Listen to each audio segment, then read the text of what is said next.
फलस्तीन जिंदाबाद, इसराइल मुर्दाबाद। इसराइल एक दहशतगर्द रियासत है। मुर्दाबाद। फलस्तीन जिंदाबाद। इसराइल मुर्दाबाद। ਸਾਨੂੰ ਸਾਹਿਬ ਤੁਹਾਨੂੰ ਪਤਾ ਹੀ ਅੱਜ ਕੱਲ ਜੋ ਹਾਲਾਤ ਬਣੇ ਨੇ ਫਲਸਤੀਨ ਦੇ ਤੇ ਫਲਸਤੀਨ ਦੀ ਬੱਚੀ ਆਪਣੀ ਮਾਂ ਨੂੰ ਭੁਲਾ ਕੇ ਆਂਦੀ ਏ ਕਿ ਮਾਂ ਕਦੋਂ ਜ਼ੁਲਮ ਸਾਡੇ ਤੇ ਮੁੱਕਣਗੇ, ਕਦੋਂ ਮੈਂ ਵੀ ਚਾਅ ਨਾ ਹੱਸਾਂ ਦੀ, ਕਦੋਂ ਘਰ ਸਾਡੇ ਰੌਣਕਾਂ ਹੁੰਦੀਆਂ, ਕਦੋਂ ਮੈਂ ਵੀ ਸੁੱਖ ਨਾ ਵਸਾਂ ਦੀ। ਤੇ ਆ ਮਾਂ ਮੈਨੂੰ ਆਪਣੀ ਹੱਥੀ ਮਾਰ ਜੇ ਕਿਉਂ ਦੁਸ਼ਮਣਾਂ ਦੇ ਜਾਲ ਤੇ ਫਸਾਂ ਦੀ। ਸਾਡਾ ਜੱਗ ਤੇ ਕਿਸੇ ਨੇ ਸਾਥ ਨਹੀਂ ਦਿੱਤਾ, ਮੈਂ ਵੀ ਰੱਬ ਨੂੰ ਜਾ ਕੇ ਦੱਸਾਂਗੀ। फलस्तीन जिंदाबाद, इसराइल मुर्दाबाद। फ़ज़ाई हमलों के लिए जहाज़ चाहिए होते हैं। अब जहाज़ टैंकों पे होता है, अब जहाज़ बंदूकों से होता है, अब जहाज़ का लेवल कुछ और हो गया है। इसलिए ये हम जैसे आम गांव में रहने वाले लोग बस अपनी आवाज़ उठा सकते हैं। यहाँ तो हम तैयार हैं, ठीक है, हम ले जाएं। अगर आप लेके जा सकते हैं ना तो हमें इजाज़त दें, हम चले जाते हैं। अगर नहीं, जहाज़ फ़र्ज़ हो गया। अब तो हमारे उलमा कराम ने भी फतवा दे दिया है कि जिहाद करो, ठीक है। आप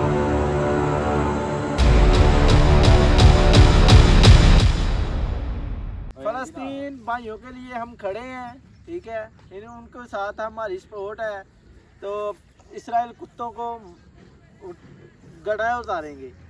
ਸਾਨੂੰ ਸਾਹਿਬ ਤੁਹਾਨੂੰ ਪਤਾ ਹੀ ਅੱਜ ਕੱਲ ਜੋ ਹਾਲਾਤ ਬਣੇ ਨੇ ਫਲਸਤੀਨ ਦੇ ਤੇ ਫਲਸਤੀਨ ਦੀ ਬੱਚੀ ਆਪਣੀ ਮਾਂ ਨੂੰ ਭੁਲਾ ਕੇ ਆਂਦੀ ਏ ਕਿ ਮਾਂ ਕਦੋਂ ਜ਼ੁਲਮ ਸਾਡੇ ਤੇ ਮੁੱਕਣਗੇ, ਕਦੋਂ ਮੈਂ ਵੀ ਚਾਅ ਨਾ ਹੱਸਾਂ ਦੀ, ਕਦੋਂ ਘਰ ਸਾਡੇ ਰੌਣਕਾਂ ਹੁੰਦੀਆਂ, ਕਦੋਂ ਮੈਂ ਵੀ ਸੁੱਖ ਨਾ ਵਸਾਂ ਦੀ।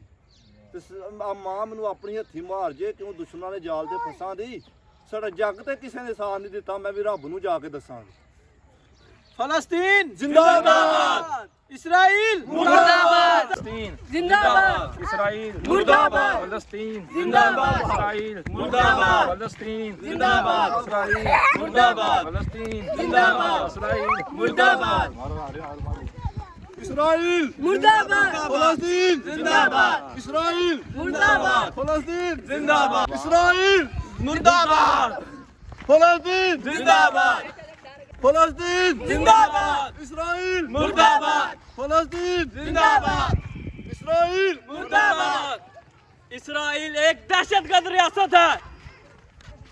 फलस्तीन जिंदाबाद, इसराइल मुर्दाबाद। फलस्तीन जिंदाबाद, इसराइल मुर्दाबाद। फलस्तीन जिंदाबाद, इसराइल मुर्दाबाद। फलस्तीन जिंदाबाद, इसराइल मुर्दाबाद। फलस्तीन जिंदाबाद, इसराइल मुर्दाबाद। फलस्तीन जिंदाबाद, इसराइल मुर्दाबाद। फलस्तीन जिंदाबाद, इसराइल मुर्दाबाद। फलस्तीन जिंदाबाद, इसराइल मुर्दाबाद। फलस्तीन जिंदाबाद, इसराइल मुर्दाबाद। फलस्तीन जिंदाबाद। इसराइल ਬਾਅਦ ਫਲਸਤੀਨ ਦੀ ਬੱਚੀ ਆਪਣੀ ਮਾਂ ਨੂੰ ਭੁਲਾ ਕੇ ਆਂਦੀ ਏ ਕਿ ਮਾਂ ਕਦੋਂ ਜ਼ੁਲਮ ਸਾਡੇ ਤੇ ਮੁੱਕਣਗੇ, ਕਦੋਂ ਮੈਂ ਵੀ ਚਾਅ ਨਾ ਹੱਸਾਂ ਦੀ, ਕਦੋਂ ਘਰ ਸਾਡੇ ਰੌਣਕਾਂ ਹੁੰਦੀਆਂ, ਕਦੋਂ ਮੈਂ ਵੀ ਸੁੱਖ ਨਾ ਵਸਾਂ ਦੀ। ਸਾਡਾ ਆ ਮਾਂ ਆਪਣੀ ਹੱਥੀ ਤੂੰ ਮਾਰ ਤੇ ਮੈਨੂੰ ਕਦੋਂ ਦੁਸ਼ਮਣਾਂ ਦੇ ਜਾਲ ਤੇ ਫਸਾਂ ਦੀ। ਸਾਡਾ ਜੱਗ ਤੇ ਕਿਸੇ ਨੇ ਸਾਥ ਨਹੀਂ ਦਿੱਤਾ, ਮੈਂ ਵੀ ਰੱਬ ਨੂੰ ਜਾ ਕੇ ਦੱਸਾਂਗੀ। फलस्तीन जिंदाबाद, इसराइल मुर्दाबाद। फलस्तीन जिंदाबाद, इसराइल मुर्दाबाद। फलस्तीन जिंदाबाद, इसराइल मुर्दाबाद। ਥੋੜਾ ਜਿਹਾ ਯਾਰ ਤੁਹਾਨੂੰ ਪਤਾ ਹੈ ਕਿ ਜਿਸ ਤਰ੍ਹਾਂ ਫਲਸਤੀਨ ਦੇ ਵਿੱਚ ਕਿੰਨਾ ਕੁ ਜ਼ੁਲਮ ਹੁੰਦਾ ਹੈ ਪਿਆ ਤੇ ਸਾਡੀਆਂ ਫੌਜਾਂ ਸਾਡੀਆਂ ਹਕੂਮਤਾਂ ਚੁੱਪ ਕਰ ਰਹੀਆਂ ਨੇ। ਹਰ ਮੁਲਕ ਨੇ ਐਲਾਨ ਕਰ ਦਿੱਤਾ ਹੈ, ਦੁਬਈ ਨੇ, ਸਾਊਦੀ ਅਰਬ, ਇਰਾਨ, ਇਰਾਕ, ਜਿੰਨੇ ਵੀ ਮੁਸਲਮਾਨਾਂ ਦੇ ਮੁਲਕ ਨੇ। ਅਸੀਂ ਫਿਰ ਕਾਹਦੇ ਮੁਸਲਮਾਨ ਜਦੋਂ ਹਾਂ ਖਾਮੋਸ਼ ਕਰ ਰਹੇ ਨੇ, ਇੰਨਾ ਜ਼ੁਲਮ ਪਿਆ ਹੁੰਦਾ ਹੈ। ਸਾਡੇ ਨਬੀ ਸੱਲੱਲਾਹੁ ਅਲੈਹਿ ਵਸੱਲਮ ਦਾ ਫਰਮਾਨ ਹੈ, ਜਿੱਥੇ ਜ਼ੁਲਮ ਹੋਏ ਤੁਸੀਂ ਡਕੋ। ਤੇ ਜਦੋਂ ਅਸਾਂ ਇਹ ਕੰਮ ਕਰਨਾ ਨਹੀਂ, ਫਿਰ ਅਸੀਂ ਕਾਹਦੇ ਮੁਸਲਮਾਨ ਕੋਲ ਹਾਂ। ਸਾਡੇ ਹਕੂਮਤਾਂ ਦੇ ਪੀਰ ਦੇ ਵਜ਼ੀਰ ਆਜ਼ਮ ਅੱਗੇ ਵਜ਼ੀਰ ਆਜ਼ਮ ਲਾਗੇ ਕਿ ਸਾਡੀ ਗੱਲ ਸੁਣੀ ਜਾਏ। ਫਲਸਤੀਨ ਦੇ ਦਾਸ ਰਹਿ ਰਹੀ ਹੋਣ ਐਟਮੀ ਤਾਕਤਾਂ ਨੇ ਬੰਬ ਧਮਾਕੇ ਹਰ ਸ਼ਹਿਰ ਸਾਡੇ ਕੋਲੇ ਕਈ ਸਾਲ ਸਾਡੇ ਆਮ ਹੋਈਆਂ, ਕਦੋਂ ਹੋਈਆਂ ਜੇ ਹੁਣ ਵੀ ਨਹੀਂ ਹੋਈਆਂ। ਇੰਨਾ ਜ਼ੁਲਮ ਪਿਆ ਹੁੰਦਾ ਬੱਚਿਆਂ ਬਾਲਾਂ ਦੇ। ਤੇ ਕੁਝ ਕਰੋ, ਇੰਜ ਨਾ ਕਰੋ। ਆਪੋ ਜੇ ਤੁਹਾਡੀ ਜੰਗ ਕਾਹਦੀ ਹੈ, ਸਾਡੀ ਆਪੋ ਜੇ ਮੁਲਕ ਸੇ ਜੰਗ ਕਾਹਦੀ ਹੈ। ਜਿਹੜਾ ਹੱਕ ਦੇ ਹੁੰਦਾ ਉਹ ਨਾਲ ਆ। ਅਸੀਂ ਸਾਨੂੰ ਕਿਸੇ ਦੀ ਕੋਈ ਪ੍ਰੋਬਲਮ ਨਹੀਂ। ਅਸੀਂ ਹੱਕ ਦੇ ਬੰਦੇ ਦੇ ਨਾਲ ਆ। ਹੱਕ ਦੀ ਆਵਾਜ਼ ਉਠਾਓ, ਦਿਨ ਤੇ ਮੁਸਲਮਾਨਾਂ ਦਾ ਸਾਥ ਦਿਓ। ਅਸੀਂ इंशाल्लाह हर वोटर सपोर्टर के साथ।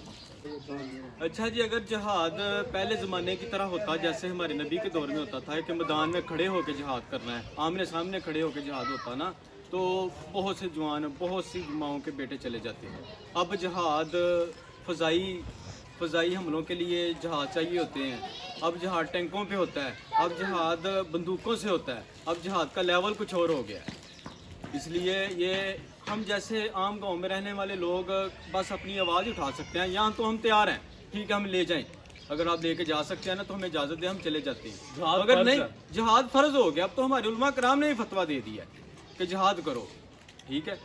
अब जिहाद बहुत मुश्किल हो गया है, इसलिए आप लोगों से गुजारिश है, हमारी अपील है, मोहतवाना गुजारिश है कि आप लोग जाएं, आप लोग मुसलमानों का साथ दें। जितना जुल्म हो रहा है ये तो हमारे ईमान का हिस्सा है कि हम इतना मुसलमान भाई पे जुल्म देख ही नहीं सकते, ये हमारे ईमान का हिस्सा है, हमारे नबी ने बोला है। तो अब भी अगर हम चुप करके बैठे रहे तो फिर हमारे लिए अजाब ही आना है। अब अजाब का बस इंतज़ार करें और कुछ नहीं हो सकता हमारा। इस तरह माओं के छोटे छोटे बेटे 1-1 साल के 2-2 साल के वहाँ पे खाने को तरस रहे हैं, उनके पास घर नहीं है, किसी की माँ मर गया, किसी का बाप मर गया, इस हद तक जुल्म है। और फिर भी हम चुप करके बैठे हैं, घरों में बैठे रहते हैं, बस ठीक है हल्की सी आवाज़ उठा दी, कुछ स्टेटस लगा दिया। ऐसे नहीं चलना है, जाना पड़ेगा, उधर जाना पड़ेगा, जाकर जुल्म के खिलाफ आवाज़ उठानी पड़ेगी। इसी तरह होगा जहाद। और आप लोगों से गुजारिश है कि हमारी इस वीडियो को ज़्यादा से ज़्यादा शेयर करें, ज़्यादा से ज़्यादा लोगों को पहुँचाएँ कि एक छोटे से गांव में रह के ये जो नौजवान लड़के इस हद तक हैं, तो आप लोग बड़े शहरों में बड़े गेमों के लोग हैं, बहुत आप लोगों के पास वसाइल भी हैं, इसलिए हमारा साथ दें। नबियों की लाडली मस्जिद खतरे में है, अब हमें निकलना पड़ेगा। हमारा किबला अव्वल वो खतरे में है। जिधर जिधर मुसलमान है सब पे जिहाद फर्ज है। उन्हें अपने किसी तरीके से जिस तरह वो आवाज़ उठा सकते हैं, क्योंकि हमें हुकूमतें इस तरह इजाज़त नहीं देंगी कि हम जाके जिहाद करें। जिधर जिधर है जिस तरह मुमकिन हो सके अपनी आवाज़ उठाएं और उनके साथ जो है ना वो अफसोस में उनके जो दर्द है उनमें शामिल हैं। फलस्तीन जिंदाबाद, इसराइल मुर्दाबाद, फलस्तीन जिंदाबाद, इसराइल मुर्दाबाद।